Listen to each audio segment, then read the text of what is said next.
حضرت خزیمہ جو ہے نبی کریم صلی اللہ علیہ وآلہ وسلم سے سوال کرتے ہیں مسح کے متعلق، مسح علی الخفین کے متعلق، تو آپ نے فرمایا کہ مسافر 3 دن اور 3 راتیں مسح کر سکتا ہے۔ مسافر کے لیے 3 دن اور 3 راتیں ہیں مسح کرنا، اور مقیم کے لیے 1 دن اور 1 رات۔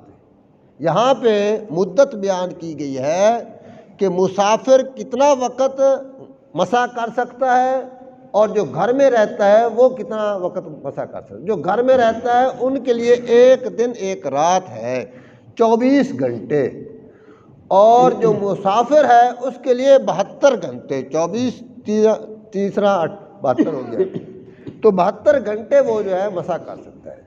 اب مسح کی مدت کب شروع ہوئے گی، وقت کب شروع، تعین کب کریں گے؟ مثال کے طور پہ آپ نے مسح وضو کیا ظہر کا، اور اس کے بعد آپ نے مسح پہن لیا، آپ کا وضو نہیں ٹوٹا ابھی تک، آپ نے عصر کی نماز بھی ادا کر لی، ابھی وضو نہیں ٹوٹا آپ کا، مغرب کی نماز بھی آپ نے ادا کر لی لیکن وضو آپ کا نہیں ٹوٹا، اور عشاء کی نماز بھی آپ نے ادا کر لی۔ 9 بجے آپ کا وضو ٹوٹا، مثال کے طور پہ 9 بجے جب آپ کا وضو ٹوٹا، تو جب 9 بجے سے آپ کے مسح کی مدت شروع ہوئے گی، 9 بجے سے لے کر اگلے 9 بجے تک، شام 9 بجے تک آپ کا مسح چلے گا۔ آپ 5 نمازیں، جتنی دفعہ بھی آپ وضو کریں گے، آپ موضوع کے اوپر مسح کرتے رہیں گے۔ بات سمجھ میں آئی یا نہیں؟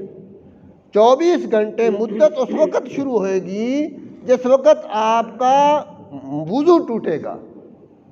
وضو آپ کا ٹوٹا رات 9 بجے، تو 9 بجے سے آپ کی مدت شروع ہو جائے گی، نہ کہ اس وقت مدت شروع ہوئے گی جب آپ نے زور کے بعد مسح آپ نے پہنا تھا۔ ایک مسئلہ یہ یاد ہے۔ دوسری بات یہ ہے کہ مسح کرنا کس طرح ہے، مسح کے طریقہ کیا ہے کرنے کا۔ مسح کے اندر یہ 3 انگلیاں، یہ جو چھوٹی 3 انگلیاں، یہ دیکھ لیں، یہ چھوٹی 3 انگلیاں ہاتھ کی، ان 3 انگلیوں کا تر جو ہے، یہ 3 انگلیوں کا تر یہ مسح کے اوپر لگنا ضروری ہے۔ مسح کے 2 فرض ہیں، مسح کے 2 فرض ہیں۔ پہلا فرض، یہ 3 انگلیاں، یہ جو چھوٹی ہاتھ کی ہیں، ان کا ہر آدمی کی اپنی انگلیوں کا حساب ہوگا، یہ 3 انگلیاں چھوٹی مسح کے اوپر لگنا ضروری ہے۔ اور مسح کی دوسرا فرض یہ ہے کہ مسح کی پیٹھ کے اوپر لگے، اوپر والے حصے کے اوپر۔ یہ مسح ہے، مسح کا یہ حصہ جو ہے، یہ والا، نہ کہ ادھر دائیں نہ بائیں نہ نیچے۔ اگر آپ نیچے لگائیں گے تو مسح نہیں ہوگا، دائیں لگائیں گے مسح نہیں ہوگا، بائیں لگائیں گے مسح نہیں ہوگا آپ کا۔ مسح ہوگا یہ 3 انگلیوں کا اتنی مقدار کا لگنا، اوپر تر ہو، پانی کے ساتھ یہ تر ہوں، اور باقاعدہ لائنیں نظر آئیں آپ کو کہ پانی لگ گیا ہے اس کے اوپر، یہ تر ہونا یہ فرض ہے، اور اس کے اوپر مقدار اتنا لگنا یہ بھی فرض ہے۔ یہ 2 فرض جو ہے یہ یاد ہونے چاہیے۔ ہاں البتہ سنت کیا ہے اس میں؟ سنت یہ ہے کہ یہاں سے آپ شروع کریں، اس طریقے سے یہ پیٹھ لگائیں، یہ پیٹھ لگا کر ایسے یوں اوپر کھینچتے چلیں، یہاں تک لے آئیں، یہ سنت طریقہ ہے۔ سنت طریقہ یہ ہے کہ اوپر کھینچیں، یعنی انگلیوں کے آخر کونوں سے شروع کریں، یہاں سے سرے سے اوپر لے کر آئیں آپ۔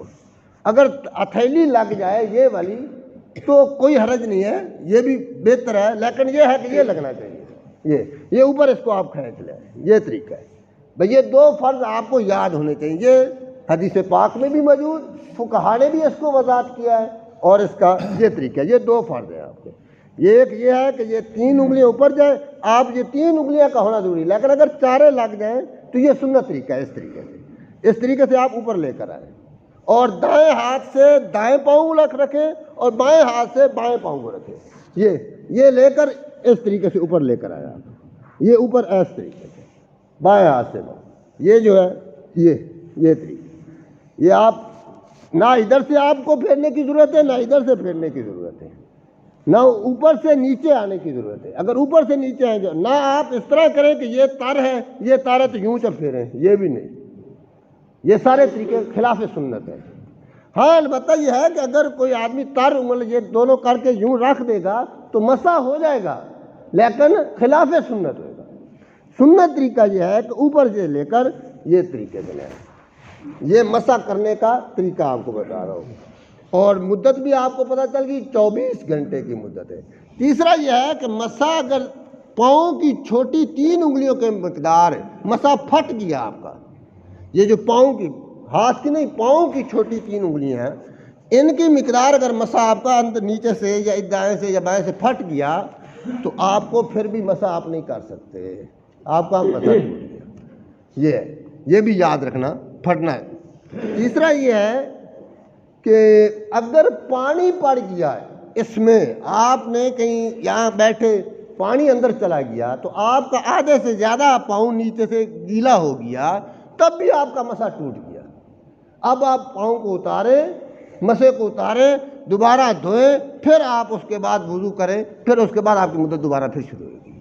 اگر آپ کو خارش ہوئی یا کوئی وجہ بن گئی، آپ نے ایک موضوع اتار دیا، تب بھی آپ کا وضو ٹوٹ گیا، آپ کو دوبارہ مسا کرنا پاؤں دھو کر پھر ڈالنا پڑے گا، دونوں موضوع کو اتارنا پڑے گا، یہ نہیں کہ ایک موضوع کو ایک دفعہ اتار دیا آپ نے تو پھر دوبارہ آپ کو دوسرا موضوع بھی اتارنا پڑے گا اور پھر وضو کرنا پڑے گا۔ اس میں رات کو سو رہے ہیں، کوئی قید نہیں، پیشاب وغیرہ کر کے آ رہے ہیں، کوئی قید نہیں ہے، سوائے جب جنبی ہو جائے، جب آپ پہ غسل واجب ہو جائے، فرض ہو جائے، اس ٹائم آپ کو پھر یہ موضوع اتارنے پڑیں گے۔ یہ نہیں ہے کہ موضوع سمیت پاؤں اوپر رکھ کر آپ غسل کر لیں، یہ نہیں آپ کو اجازت ہے، موضوع اتارنے پڑیں گے، پھر آپ کو یہ آپ نے چاہے پہنے ہیں، چاہے جتنی مدت ہے جتنی نہیں ہے۔ اگر آپ سفر میں پھر رہے ہیں تو آپ کے 2 دن وہاں گزر چکے ہیں اور گھر آئے ہیں تو آپ موضوع اتار دیں گے فوراً، کیونکہ اب آپ مقیم ہو چکے ہیں۔ یہ سفر کے اندر 3 دن رہیں، سفر میں ہی رہیں تو 3 دن رہنے ہیں آپ کے۔ یہ نہیں ہے کہ سفر سے گھر آ جائیں اور پھر کہیں کہ آپ نے سفر میں پہنے تھے موضوع، تو لہذا اسی طریقے سے آگے چلیں گے۔ سفر کے اندر 3 دن، گھر کے اندر رہیں تو 1 دن 1 رات رہے گا۔ یہ آپ مسئلے، امید ہے آپ کو مزید اس کی وضاحت اگر ہو تو یہ بہار شریعت ہے، یہ بہار شریعت جلد نمبر 1، اس کے اندر اس کی پوری وضاحت ہے۔ اور جو موضوع لوگ پہنتے ہیں ان کو چاہیے کہ ان مسائل کو سیکھیں بھی صحیح، پڑھیں بھی صحیح، مطالعہ کرنا ضروری ہے ان کے لیے، جو لوگ موضوع پہنتے ہیں۔ پھر یہ بہار شریعت